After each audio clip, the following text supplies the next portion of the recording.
Hello there and welcome to episode 20 of the Quidditch Manager Weekly Update. My name is Joel, I'm the manager of the Newcastle Wands, and today we are joined by André, the manager of the Cardiff Corgis. Say hello, André. Hey guys. Today, it's season 32. We're about a week into the season 32. We know the World Cup is happening this season as well. So what we're doing today is we're going to have a quick look at the results so far, but we really want to spend most of today's episode on the draw for the World Cup. So let's quickly go to season 32 results in Honor League here. Andre's brought it up on the screen for us. So yeah, we have Honor League here, and to our surprise, the Aberdeen Dragon Riders are in first place, followed by the always strong Ashwinders and my little Corgis.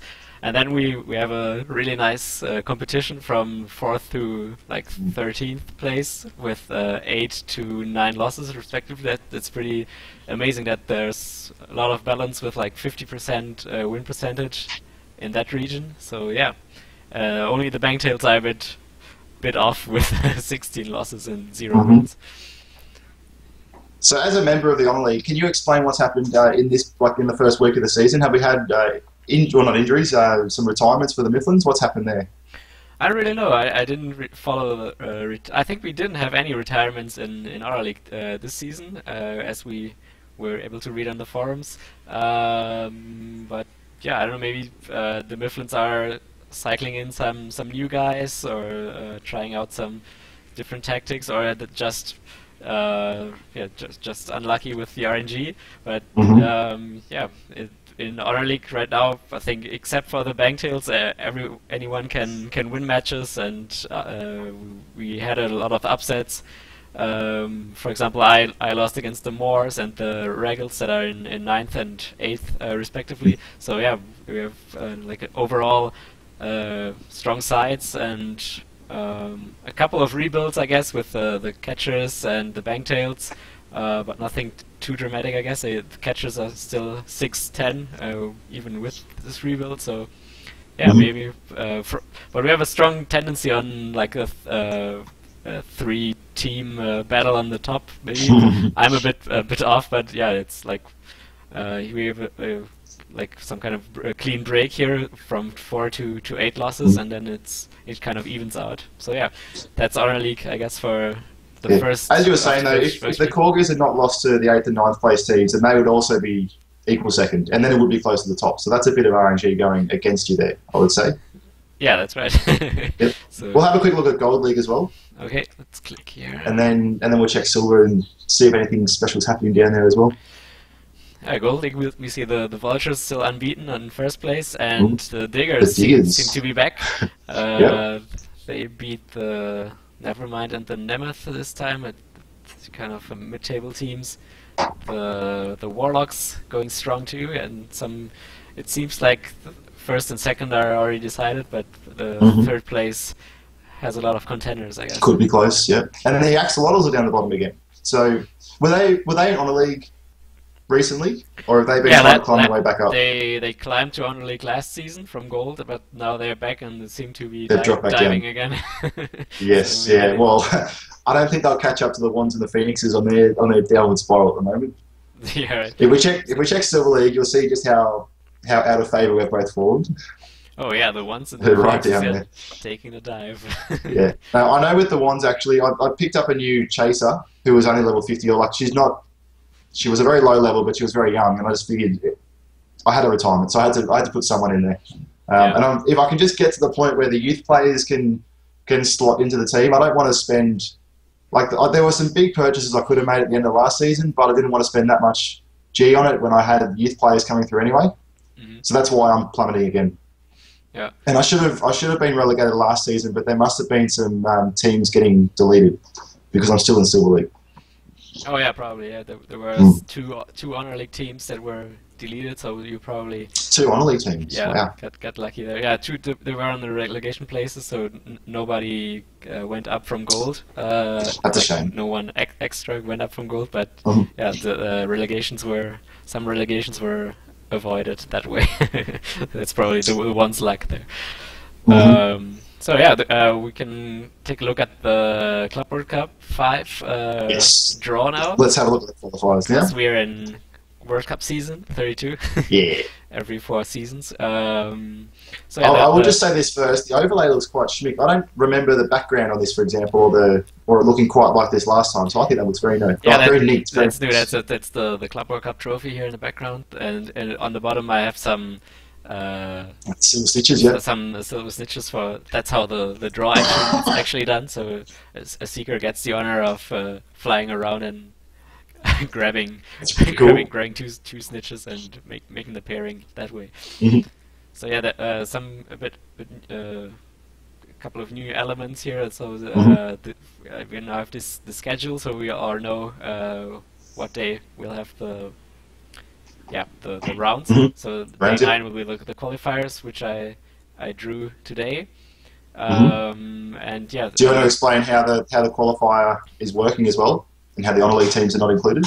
Oh yeah, we don't have the Honor League teams included this time because we had 240 teams at the time of the draw. Now we have 241, so one team will get left out and won't even participate. Because it's 240, it doesn't pair up to a bracket of like 256 teams, which so I had to take out 16 teams. Because of that, so the Honor League 16 Honor League teams won't compete. So we have these 212. I don't know, but yeah. Anyways, it adds up to 224 teams are competing now for a spot in the 128 team bracket, and everything is drawn randomly. So there's no seeding taking place. So we get some nice matchups already in the qualifying rounds, and for example, we have some gold versus bronze here with the Giants versus the Skinners. We have the Thunder from gold playing the Devil from the Silver League. What else can we? The Vultures from gold play the Valkyrie from silver, and so on. So we have a lot of interesting matchups already. I got a message on Twitter today, for example, from the Devil manager. He was complaining that he already had to not complaining. Not impressed. He was not impressed with that draw. But I took a look at this pairing. So the Devil are actually up on best lineup average by 0.1. So it should be a very close match there. And yeah, some clashes within divisions too. We have a steel division clash, the Shrimps versus the Villains. I think the Annoys, they have a bronze league clash too. I don't see them right now, but they're in there. So yeah. Yeah, overall I think we'll filter out the strongest teams in order to compete, to throw in the Honor League teams and have a nice World Cup, I guess. We'll see if we have some Honor League clashes in the first round, maybe.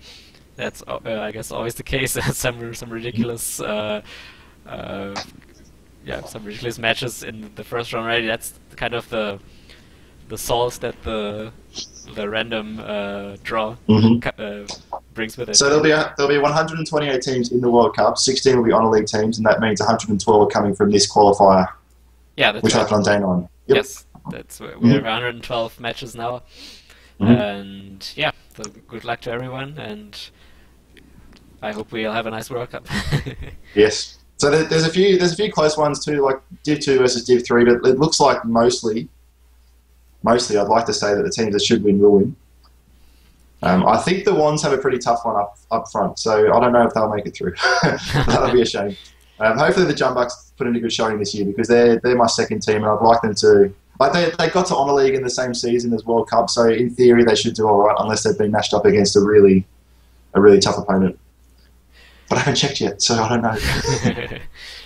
Is there anything further you'd like to talk about with the World Cup qualifier?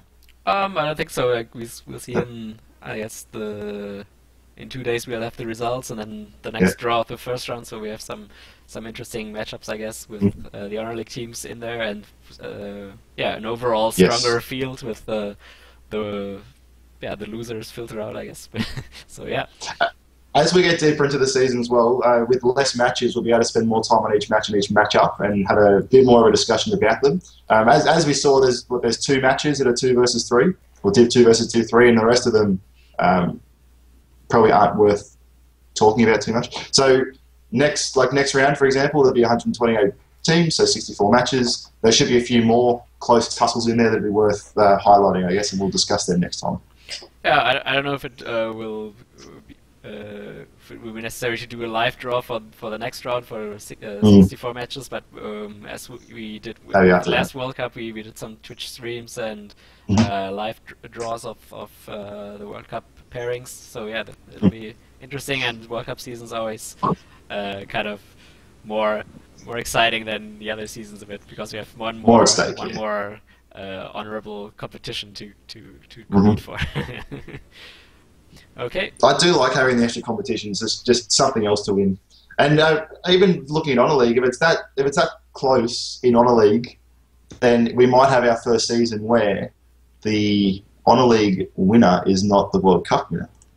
Yeah, anything can happen. I guess like the Ash Runners already lost 2, and I lost the Corgis lost 4 against some mid-table teams too. So yeah, it's only 1 match on the World Cup. The final is only 1 match too. So anything can happen. You have to win consistently or have some luck to not draw like 5 Honor League teams on the way to the final. But yeah, that's the fun of the random draw, I guess. So, alrighty, so we'll get to point 3 then. If you'd like to talk about youth players, our final topic there. Yeah, we can have a little talk about how the youth player system is supposed to work, and what I had in mind like initially and for the future too. So I can just maybe show my lineup here, the Corgi lineup. So every year we get youth players through scouting. So since I scouted the full amount over 2 seasons, so I have 6 youth players already. So and this kind of player production will eventually substitute the randomly generated free agents on the trade list. So I can do that quickly. We have all these free agents being generated currently, and it's not very like realistic that they come from out of nowhere. So because our teams are already the cream of the crop which should produce players. So for the future, I'd like to heavily limit the free agents that pop up from out of nowhere. So maybe some wizarding school graduates, maybe it can indicate which house they come from, something like that, or if they come from abroad, maybe from other clubs that are maybe in the French league or German league, or that we don't see inside our game because we're in the kind of British league. Sorry. So another aspect is that with this we can also now we can trade youth players, which we can see here. For example, Laurel Mayer from Scotland, from the Runcorn Explosions, on the trade list. The Biscioni are interested in him, and a nice big sum here, ready to pay up. On that subject as well, someone sent me a direct player negotiation for one of my guys as well, Stephen Brown. Yeah. And I haven't looked at it yet, sorry, so I'll get back to that. But yeah, so you can DPN the youth recruits as well. Yeah, you can maybe sell them for profit, and you have some scouting costs for them, but maybe you can cover your academy costs, or even get something. Yeah, we get a nice little boost out of it. Selling a youth player if you don't want to incorporate him in your main squad later. Let's go back here. So yeah, sadly, none of my youth players are 17 yet, because that's the age that kind of in the wizarding universe that they come of age, and then we can use them in the main squad, and also give them contracts. We can send the youth players up to the main squad for up to 10 league matches. So if they complete the 10th league match, the competition match, friendlies don't count, so they'll get sent back to the youth squad, and a little blue arrow will appear here to send them up, or send them down again. So sending them up will increase their form, and sending them down without having played the 10 matches will decrease their form because they're like, oh, I can't play in the main squad anymore. That's horrible. Well, that's interesting. Okay, so with the ones, for example, a lot of my players are quite poor, so it's not going to cost me much to put youth players up into the team then, and I'll just chuck them all in there as I can. But for the honor league teams, are they going to suffer by having to put a youth recruit into their main squad? Well, you don't have to. You eventually, when the youth players become 21, they'll kind of be kicked out of the team of the youth team. So you'll have to give them a contract before that. Otherwise, they'll end up on the trade list on a kind of free transfer or as a free agent. So yeah, you can put them on the bench. As for example, I have some. Like this player I acquired recently from the trade list, Lucas Lee, that he's already 18 years old, but he's no youth player because I bought him from offer. Like he was a generated free agent and no youth player. So yeah, you'll be able to fill up this roster here at the 12 positions with youth players, for example, or if you don't want to hold on to them, you can trade them. So that will kind of substitute the current influx of players from free agents with our self-generated youth players that we paid for and we we educated and trained up. Oh yeah, but the training too. We have the different training regimes now. Now I'm revealing my secrets here. This is information. Screenshot it, and this is how you win on the league, guys. Just do this. So that's my current training routine. It's like full speed alertness for my main squad because I guess that's where some of my weak spots were in the stats, and that this is for my youth squad.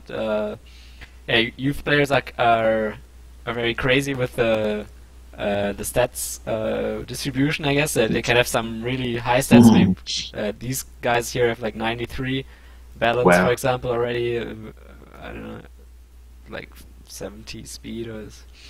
Yeah, they can have some really extreme distributions, and you have to kind of identify where the weak spots are and what you want to do with your youth players. You can train them up differently than your main squad and send them up later at 17 years old to get some match experience to develop faster. So yeah, that's kind of the idea with youth players, I guess. So kind of to get more control over how to develop how we develop players and not get a super average player in all skills from the trade list, for example. So yeah, I guess that's kind of the gist of it. Do you want to touch on anything else or with youth players? Or? Are there any plans for individual training anytime soon? Yeah, maybe. I wanted to put in like some focus training. Maybe you could because the team training and youth training is for the whole squad, and then I don't know, maybe on the player page or some drop-down menu here to putting our focus on agility, focus on strength or something like that. So it would be nice to have this to differentiate the player training or individual training from the whole squad training. I think that that's something that's missing a bit right now, and like to have some more manager aspects and to make more decisions basically to make it more fun to train up your players. It would be a nice addition. It's on a list already, so I don't know when I'll get to it or what I'll prioritize.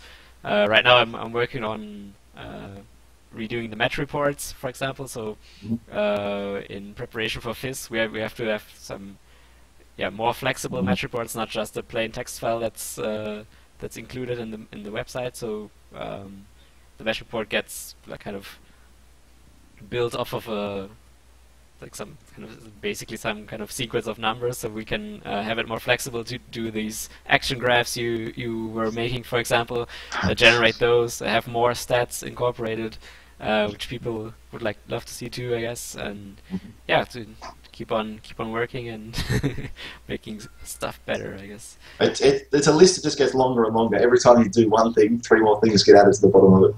Yeah, but that's kind of the fun of it too. So can expand endlessly, I guess. Make it more. And there's a second list for Joel's crazy ideas. It doesn't get to the first list. Dragon Sanctuary Incorporated, for example. I wrote it down. And then yes, on the second list. It's on the back of the page in really small letters. Yeah, you kind of focus on putting the basics in, and then sometimes I'm up for something else. Maybe put in some new nation or new names, or making something prettier, like the team page, for example. I give it a bit of a facelift with the squad tabs and these green things here. I like the green things actually. I like the green ticks, because the first time I noticed that was when I had a look at the Jumbucks and it had a big red squad B not ready, and that's when I realised that I had never set up a squad B for the Jumbucks, so it just stood out a lot better, like this, with the red and the green, just like that, So I thought it's just neat. I keep saying the word neat, but it looks really nice. I think it just looks really good. It tells you the information you need to know straight away. Yeah, and it's positioned a bit better now too. This was, after putting in the youth squad, it was way on the bottom, so I rearranged it and put it beneath the main squad again, so it's more coherent, I guess, where stuff is. And the youth squad is kind of I don't know, secondary, so you don't fiddle around with the positions first so as much as these ones, and yeah. So another thing with the youth squad, we can change the position freely, so we don't have to train or convince the player to get a new favorite position. So just before sending them to the main squad, you choose the position and save, and then send them up. So they like Martin can be a chaser, and then I can send him back down and change him to a keeper.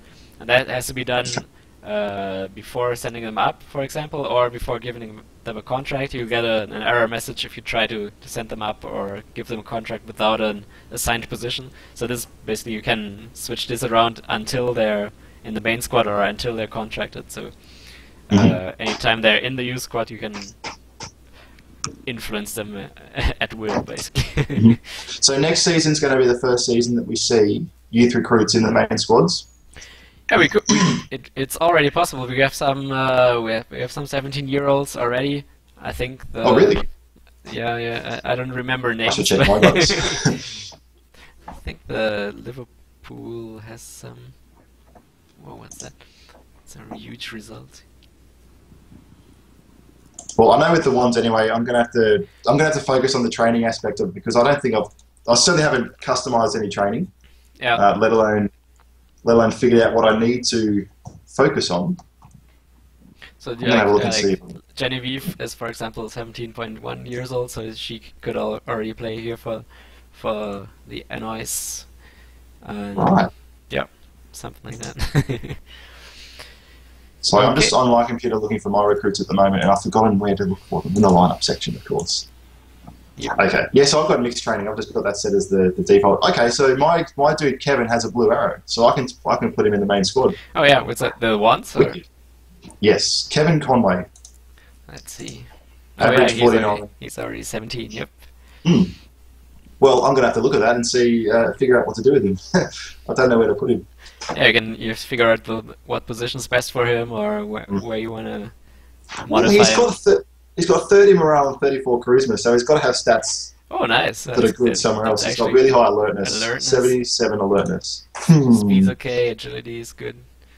Look at his forehead, though. Balance, he'd be what is that? A good, I'd make him a seeker, basically, I guess. Seeker? Yeah, his strength is quite good. He has good strength, good stamina, dexterity. We have to improve dexterity, I guess, balance. Yes. But yeah, I mean, with focus training, maybe. Yeah. Well, let's see. So my current seeker is Travis Jones, level 75. Ooh, and he's age 22. No. That's a tough replacement there for a 22-year-old. If anyone wants to buy Kevin, feel free to put an offer in. I've got to make up. It was 30 what grand? How much did I spend without my discount? 35 grand, wasn't it? So it needs to be enough to make up my scouting costs. Yeah. My highest sell scouting them for costs. 30 and then everything's good. Yeah. Oh yeah, you have a 37-year-old chaser. Yeah, is that Edgar? Yeah, Edgar's the one that I replaced with it's almost the new 38. Yeah, he's done well. If I could name stands after players, he would get one. He would get one as well as the keeper Sandra and the seeker Arnold from a few seasons ago. Like the three of them. He was my captain for a long time as well, I think. But I've replaced him now with Barbara Boone, age 19. Yeah, maybe She'll do the job. Maybe Kevin can be a chaser. I don't know. Well, he could. In theory, he could be, right? Because the high strength means I don't have to train strength too much. It's already effectively trained for me. Yeah. And I just got to get dexterity up and accuracy is low as well. Actually, I'll have a think about it. I'll figure something out for him because the aloneness is a really good stat, and that would be wasted on a chaser or a beater, wouldn't it? Yeah, beater uses some alertness, I guess, to detect the blunders and stuff like that. So I'm going to have to make a training regime that focuses on accuracy and dexterity. Yeah. Accuracy. Yeah, so for beaters and chasers, you would like more accuracy, I guess. Yes. I'd say he's a seeker, but yeah, you already have a good one, so. Yeah, but if we get fouls, injury, suspensions in the near future, then I'm going to need a backup seeker. Yeah, right. And that's around the corner. Yeah, but there's no ETA on that, is there? So there's no way to say if that'll be 3 months, 6 months, Christmas present. Who knows? So I've made it all takes a while. I doodled some plans for the match reports here. Oh yes, screenshot. No, it's almost. I can maybe show you. I posted that on the forums too. So. Well, you did send me a screenshot earlier as well, with the headings being different. Again, looking neater. Just like this. So we have some nice little logos here. It's not drawn anymore. Oh, it didn't fit on my screen now. But yeah, for anyone that's tried to do an action graph, the Qmags, you'll know that with the old system, you had to copy the whole text file, put it through Excel or some spreadsheet program, and then just extract the numbers, and that was basically what you put into the graph. I assume that André is going to do the new match report so that is automatically done by the computer itself, or it's a lot easier for us to extract the details we need. Yeah, we should get a graph like similar to the like this, yeah. Yeah, it's not updated. Right? Yeah. Well, on the screen, it's showing match day 10 as the first match, so there could be data to the left of it that's covered by the overlay. It's covered up. Right? How do I do that? Like this? No. So what did you do with the diggers to get them? It just took a long time to get them back to a competitive level. Because they're back up there now, aren't they? Top of gold. You don't give them contracts, I see. You make them earn it. I got Irvin Johnstone here as a keeper because the other one was retiring, and Tammy Adams I got like really young and just threw her in, so she's pretty good now too. It's good like average to age ratio, so it's kind of like Federico is pretty good too. Elspeth was like very. So people wanted to buy her off me, but didn't let him. So yeah, but I'm kind of worried. That, I think everyone has like a season or two in them. Maybe I'll get a replacement keeper here for Irvin, but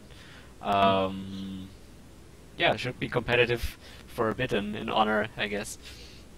Seeger's get back onto Matt's list of championship-winning teams. Yeah, because the Diggers were up there, weren't they? They're still up there after the run that they had at the start.